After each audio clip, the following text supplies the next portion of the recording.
हाँ जी, नमस्कार दोस्तों, स्वागत है आप सभी का हमारे यूट्यूब चैनल परीक्षा गाइड पर।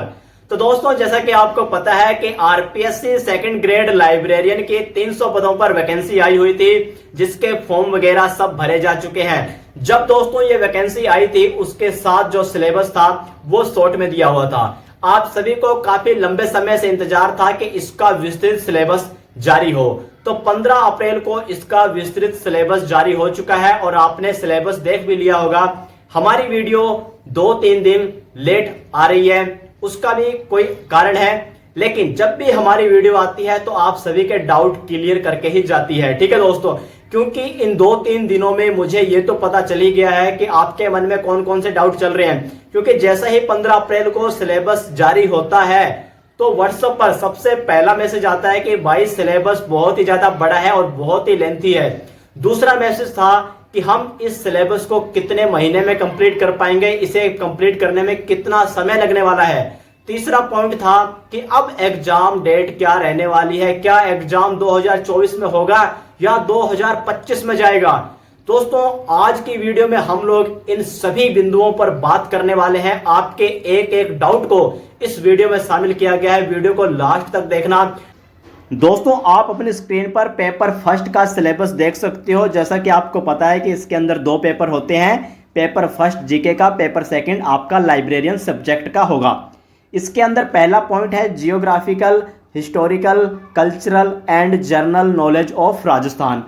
तो दोस्तों, सबसे पहले आपको जियोग्राफी के टॉपिक दिए हुए हैं, फिजिकल फीचर्स, दूसरा है क्लाइमेट, तीसरा है डी रेंज, चौथा है vegetation, agriculture, livestock, dairy development, population distribution, growth, literacy, sex ratio, tribes, industries and major tourist centres. ठीक है दोस्तों, हिंदी में देख सकते हो राजस्थान की भौगोलिक, ऐतिहासिक, सांस्कृतिक एवं सामान्य जानकारी, भौतिक विशेषताएं, जलवायु, जल निकासी, वनस्पति, कृषि, पशुधन, डेयरी विकास, जनसंख्या वितरण, विकास, साक्षरता, लिंगानुपात, जनजातियां, उद्योग और प्रमुख पर्यटन केंद्र।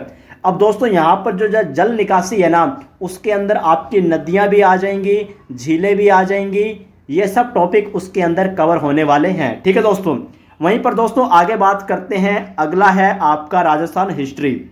उसके अंदर है ancient cultural civilisation of Rajasthan, Kalibanga, Ahar, Ganeshwar और बेराट। ठीक है दोस्तों, यानी कि मुख्य रूप से यहाँ पर 4 सभ्यताओं को शामिल किया गया है, लेकिन आपको कम से कम 7-8 सभ्यताओं को पढ़ना है, बल्कि सभी को पढ़ना है, क्योंकि प्रश्न कहीं से भी बन सकता है। लेकिन मुख्य रूप से आपको ये 4 तो पता होनी ही चाहिए। दोस्तों, आगे बात करते हैं। आगे है history of Rajasthan from 8 to 18 century, यानी कि 8वीं से 18वीं शताब्दी तक का इतिहास राजस्थान का। ठीक है, उसमें आप लोग देख सकते हो गुज्जर प्रतिहार वंश, चौहान वंश ऑफ अजमेर। तीसरा पॉइंट है रिलेशन विद दिल्ली सल्तनत, मेवाड़, राठौड़ एंड जालोर का। वहीं पर राजस्थान एंड मुगल्स, सांगा, महाराणा प्रताप, मानसिंह ऑफ आमेर और चंद्रसेन, राय सिंह ऑफ बीकानेर, राज सिंह ऑफ मेवाड़। ठीक है दोस्तों, वहीं पर हिंदी में देख सकते हो आप सभी राजस्थान की प्राचीन संस्कृति एवं सभ्यताएं, कालीबंगा, आहड़, गणेश्वर और बेराट। राजस्थान का इतिहास 8वीं से 18वीं शताब्दी तक, गुर्जर प्रतिहार वंश, अजमेर के चौहान, दिल्ली सल्तनत के साथ संबंध, मेवाड़, रणथंभौर और जालोर का, राजस्थान और मुगल, सांगा, प्रताप, आमेर के मानसिंह, राव चंद्रसेन, बीकानेर के राय सिंह, मेवाड़ के राज सिंह। ठीक है दोस्तों, आगे आप देख सकते हो history of freedom struggle in Rajasthan. 1857 की क्रांति आ जाएगी, राजनीतिक जागृति आ जाएगी, प्रजामंडल आंदोलन आ जाएंगे, किसान और जनजातीय आंदोलन और राजस्थान का एकीकरण। ठीक है दोस्तों, पॉलिटिकल अवेकिंग, प्रजामंडल मोमेंट्स, ये सब आ जाएंगे आधुनिक राजस्थान के टॉपिक। ठीक है दोस्तों, और सबसे ज्यादा जो प्रश्न बनते हैं वो भी इन्हीं टॉपिक से बनते हैं। दोस्तों, अब जो टॉपिक की बात कर रहे हैं वो राजस्थान की कला एवं संस्कृति से हैं, समाज और धार्मिक, यानी कि सोसाइटी एंड रिलीजन। जो पहला टॉपिक है, इसमें हमेशा हर भर्ती में होता है राजस्थान की लोक देवता एवं राजस्थान की लोक देवियां, राजस्थान के संत, वास्तुकला, मंदिर, किले और महल, फिर है पेंटिंग, विभिन्न स्कूल, मेले और त्यौहार, रीति रिवाज, वेशभूषा और आभूषण, लोक संगीत एवं नृत्य, भाषा और साहित्य। ठीक है दोस्तों, ये टॉपिक है राजस्थान की कला एवं संस्कृति से। दोस्तों काफ़ी सारे ये भी प्रश्न थे कि पॉलिटी आएगी या नहीं आएगी, लेकिन पॉलिटी को फाइनली जोड़ दिया गया है। जी हाँ दोस्तों, आप देख सकते हो political and administrative system of Rajasthan, यानी कि राजस्थान की राजनीतिक एवं प्रशासनिक व्यवस्था। आप देख सकते हो यहाँ पर राज्यपाल का कार्यकाल, भूमिका और कार्य, मुख्यमंत्री और मंत्रिमंडल, राज्य मंत्री परिषद। वहीं पर अगला है राज्य सचिवालय एवं मुख्य सचिव, राजस्थान लोक सेवा आयोग का संगठन एवं भूमिका, राज्य मानवाधिकार आयोग, पंचायती राज, राजस्थान में राज्य विधानसभा। ये सब टॉपिक आपको पॉलिटिकल में पढ़ने हैं। वहीं पर आप देख सकते हो current affairs of Rajasthan, major current issue and happiness at state level related to socio economic, political, games and sports aspects. मतलब आपको पॉइंट भी दिए हुए हैं कि इस टॉपिक से आपको पता होना चाहिए करंट अफेयर, और करंट अफेयर के जो प्रश्न आने वाले हैं वो कम से कम 10 से 15 प्रश्न आपको मिलेंगे। कम से कम बता रहा हूं 10 प्रश्न तो मिलेंगे ही मिलेंगे। ठीक है दोस्तों तीसरा जो पॉइंट है वो है general knowledge of world and India. तो यहाँ पर देख सकते हो महाद्वीप, महासागर और उनकी विशेषताएं, वैश्विक पवन प्रणाली, पर्यावरणीय मुद्दे और रणनीतियां, वैश्वीकरण और उसके प्रभाव, जनसंख्या वितरण और प्रवासन। ठीक है दोस्तों, वहीं पर दोस्तों इंडिया जीके से देखें तो भौतिक विशेषताएं, मानसूनी प्रणाली, जल निकासी, वनस्पति और ऊर्जा संसाधन। और ये आपको ये भी पता होगा कि भारतीय अर्थव्यवस्था के भी टॉपिक हैं। भारत में कृषि, उद्योग और सेवा क्षेत्र में वृद्धि और विकास, भारत का विदेश व्यापार, रुझान, संरचना और दिशा। ये सब टॉपिक हैं। दोस्तों चौथा टॉपिक जो जोड़ा गया है भारतीय संविधान, राजनीतिक व्यवस्था एवं विदेश नीति। वहीं उसमें देख सकते हो 1919 और 1935 के भारत सरकार अधिनियमों के विशेष संदर्भ में भारत का संवैधानिक इतिहास, राष्ट्रीय आंदोलन में गांधी जी का योगदान। दूसरा पॉइंट है भारतीय संविधान, अंबेडकर जी की भूमिका, संविधान का निर्माण, मुख्य विशेषताएं, मौलिक अधिकार, मौलिक कर्तव्य, राज्य के नीति निर्देशक सिद्धांत यानी कि तत्व, भारतीय राष्ट्रपति और प्रधानमंत्री के कार्यकाल, राजनीतिक दल और दबाव समूह, भारत की विदेश नीति के सिद्धांत और इसके निर्माण में नेहरू का योगदान, भारत और यूएनओ, वैश्वीकरण के विशेष संदर्भ में अंतर्राष्ट्रीय राजनीति में उभरते रुझान। और वहीं पर अगला जो फोर्थ पॉइंट है वो है एजुकेशनल साइकोलॉजी, यानी कि शिक्षा मनोविज्ञान। इसके अंदर आप लोग देख सकते हो कौन कौन से टॉपिक जोड़े गए हैं। Educational psychology, it's meaning, scope and implications for teacher in classroom situation. ठीक है दोस्तों, हिंदी में समझने की कोशिश करते हैं। शैक्षिक मनोविज्ञान, कक्षा स्थिति, इसका अर्थ, दायरा और शिक्षक के लिए निहितार्थ। दूसरा टॉपिक है यहाँ पर वृद्धि और विकास, शारीरिक, भावनात्मक, संज्ञानात्मक, नैतिक और सामाजिक विकास की शिक्षार्थी अवधारणा का विकास। तीसरा है अधिगम। अधिगम तो बहुत ही इंपॉर्टेंट टॉपिक होता है साइकोलॉजी में। ठीक है दोस्तों, बहुत सारे प्रश्न इससे पूछे जाते हैं।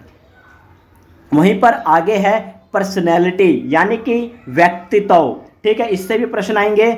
वहीं पर है इंटेलिजेंस एंड क्रिएटिविटी, यानी कि बुद्धिमत्ता और रचनात्मकता। ठीक है दोस्तों, वहीं पर है मोटिवेशन, यानी कि प्रेरणा। इन सभी से प्रश्न पूछे जाएंगे। ठीक है दोस्तों, आगे बात करते हैं हम लोग। आप लोग देख सकते हो कि आपका जो पेपर रहेगा वो किस प्रकार से रहने वाला है। फिर हम लोग पेपर 2 की बात करेंगे।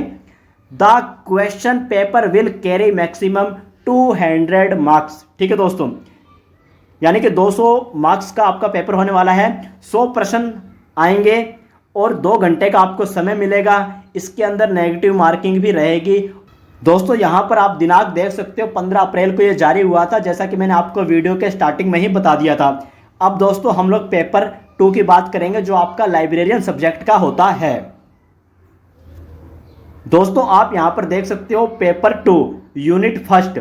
यूनिट फर्स्ट में जो टॉपिक शामिल किए गए हैं वो है library as social institution, development of libraries in India, different types of libraries, public, academic and special, national library of India, national digital library of India, 5 law of library science and their implications, library legislation, need, features and effort in India, Copyright Act, Delivery of Books Act, intellectual property right यानी कि IPR, library association, international and national, IFLA, ALA, ILA, IASL, IC यानी कि आइसलिक, library education in India, Raja Ram Mohan Roy library foundation, RRLF। ठीक है दोस्तों, ये सब टॉपिक आपके यूनिट फर्स्ट में रहने वाले हैं। ये टॉपिक दोस्तों आप लोग नोट्स बनाकर अच्छे से पढ़ोगे तो बहुत ही शानदार तरीके से याद हो जाएंगे। प्रत्येक टॉपिक जो आपको इसमें दिया हुआ है ना फर्स्ट यूनिट में, ये कम से कम 3 से 4 पेज का है। जी हाँ दोस्तों, कम से कम 3 पेज भरे जाएंगे अगर आप एक एक टॉपिक को लिखोगे तो। इसीलिए बहुत ही ध्यान से और अच्छे से पढ़ लेना। लेकिन पढ़ोगे तो फर्स्ट टाइम में हो सकता है आपको समझ ना आए, लेकिन 4-5 बार पढ़ोगे तो बहुत अच्छे तरीके से याद होंगे। और वहीं पर हम लोग दोस्तों बात करते हैं यूनिट 2 की। दोस्तों अब एक एक करके तो मैं बता नहीं पाऊंगा क्योंकि काफ़ी सारे इसमें पॉइंट दिए हुए हैं। ठीक है दोस्तों, आप खुद देख सकते हो यहाँ पर यूनिट 2 बहुत ही ज़्यादा बड़ी है, फिर भी देख लेते हैं। Universe of knowledge, definition and purpose, structure and attributes, modes of formation of subject, different type of subject, universe of subject as mapped in different scheme of classification, normative principles of classification and their application, methods of knowledge organization, design and development of scheme of library classification, standard subdivisions, index, journal theory of library classification, definition, needs and purpose of library classification। मतलब कि दोस्तों इस बार जो syllabus में काफ़ी सारे topic है ना जो KVS NVS में जो पूछे जाते थे ना DSSB में, वो सब टॉपिक भी इसमें ऐड कर दिए गए हैं। काफ़ी सारे स्टूडेंट ने मैसेज किया था सर कॉलेज लाइब्रेरियन का सिलेबस आ गया है। तो दोस्तों कॉलेज लाइब्रेरियन का सिलेबस नहीं है, जो सिलेबस सेंटर की भर्ती में पूछा जाता था उस सिलेबस को सेम टू सेम इसमें ऐड कर दिया गया है, चाहे वो KVS में आता हो, NVS में आता हो या DSSB में आता हो। इसीलिए दोस्तों सिलेबस तो बड़ा है, ये बात मैं खुद मानता हूं कि सिलेबस बड़ा है। आप यूनिट 3 भी देख सकते हो, यूनिट 4 भी देख सकते हो और यूनिट 5 भी देख सकते हो। ठीक है दोस्तों, यूनिट 5 में आपको कंप्यूटर के भी टॉपिक देखने को मिलेंगे। जी हाँ दोस्तों, कंप्यूटर भी है। काफ़ी सारे ये पूछ रहे थे कि कंप्यूटर आएगी या नहीं, तो कंप्यूटर के टॉपिक इसमें दिए हुए हैं। MS विंडो दी हुई है, एप्लीकेशन सॉफ्टवेयर दिए हुए हैं, सब कुछ दिया हुआ है, MS PowerPoint, MS Word, MS Excel. ठीक है दोस्तों, इसीलिए कंप्यूटर भी पढ़ना है, बेसिक कंप्यूटर है। इसका भी आप लोग देख सकते हो 200 नंबर का पेपर होगा। ठीक है दोस्तों, 2 घंटे का आपको टाइम मिलेगा, 100 प्रश्न होंगे और इसमें नेगेटिव मार्किंग भी रहेगी। ठीक है दोस्तों, और वहीं पर 40% नंबर लाना जरूरी है। अगर आप जनरल OBC EWS के स्टूडेंट हो तो 40% लाना जरूरी है, SC ST के हो तो 35% लाना जरूरी है। ठीक है दोस्तों, ये मत सोचना कि मैं पेपर 2 को ही तैयार कर लूं, पेपर 1 तो हो जाएगा, तो ऐसा नहीं होने वाला है। ठीक है दोस्तों, आपको बहुत ही अच्छे तरीके से तैयारी करनी है, एक एक चीज़ को समझ के तैयारी करनी है, क्योंकि अभी आप शुरुआत कर रहे हो। आपको हो सकता है कि प्रॉब्लम आए, क्योंकि शुरुआत कर रहे हो तो प्रॉब्लम आएगी, लेकिन फिर भी आपको छोड़ना नहीं है, तैयारी करते रहना है। वहीं पर दोस्तों मैं आपको बता दूं कि जो सिलेबस आया है पेपर फर्स्ट का या पेपर सेकंड का, दोनों लेंथी हैं। ठीक है, लेकिन पढ़ना तो आपको पड़ेगा, ये बात आप लोग मान के चलो। ठीक है, वहीं पर बात करें कि एग्जाम कब तक होगा। दोस्तों एग्जाम कब तक होगा उससे पहले मैं आपको ये बता दूं आपको यह सिलेबस कितने समय में पूरा करना है। दोस्तों अभी एग्जाम डेट नहीं है, ठीक है, अभी चल रहा है अप्रैल। क्या चल रहा है? अप्रैल। आज अप्रैल की तारीख हो चुकी है 17। हो सकता है ये वीडियो आपको 18 तारीख को देखने को मिले, 17 तारीख हो चुकी है। ठीक है दोस्तों, आपको इस सिलेबस को अगले 3 महीने में, जी हाँ दोस्तों, अगले 3 महीने में या ज़्यादा से ज़्यादा 4 महीने में कंप्लीट करना है। लेकिन आपको टारगेट बना के रखना है कि अगले 3 महीने में आपका यह सिलेबस कंप्लीट हो जाए। और आप जब डेली 8 से 10 घंटे पढ़ोगे तभी ये आपका सिलेबस बहुत ही अच्छे तरीके से 3 महीने में कंप्लीट हो पाएगा। क्योंकि दोस्तों मान के चलो अप्रैल चल रहा है, आधा अप्रैल जा चुका है, उसके बाद मई, जून, फिर आएगा जुलाई, ठीक है, मई, जून, जुलाई, ये 3 महीने आपके पास पूरे बचेंगे। इन 3 महीने में आपको सिलेबस कंप्लीट कर लेना है। कौन से 3 महीने में? मई, जून और जुलाई में।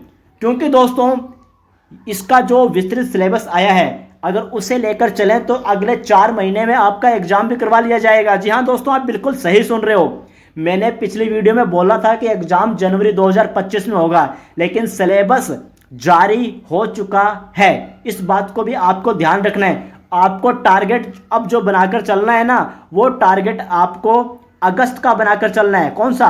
अगस्त का, ठीक है दोस्तों, अगस्त या सितंबर, अगस्त या सितंबर का टारगेट बनाकर चलना है। और जहां तक मुझे लगता है इन सभी प्रोसेस को देखकर कि आपका एग्जाम हो सकता है कि सितंबर तक हो जाए। ठीक है दोस्तों, ये कोई पक्की न्यूज़ नहीं है कि सितंबर में होगा, लेकिन आपके फ़ायदे के लिए कह रहा हूं, अगर आप अगस्त और सितंबर टारगेट बनाकर चलोगे, आपके मन में थोड़ा सा ना दिमाग में ऐसे डर रहेगा कि मेरा एग्ज़ाम तो सितंबर में है, अगस्त में, तभी आप जल्दी से अच्छे से इस सिलेबस को कर पाओगे और कंटिन्यू अपनी स्टडी जारी रख पाओगे। नहीं तो आप ये सोचोगे अभी तो एग्ज़ाम डेट है ही नहीं, तो नहीं होगा। ठीक है, करना पड़ेगा। ठीक है, तो वीडियो अच्छी लगे तो लाइक करें, चैनल सब्सक्राइब करके जरूर जाना, इतनी मेहनत की है आपके लिए। और फिर भी कुछ डाउट रहता है तो कमेंट कर देना। डिस्क्रिप्शन में हमारे व्हाट्सएप ग्रुप का लिंक है, उसे जरूर ज्वाइन कर लेना। धन्यवाद। जय हिंद, जय भारत।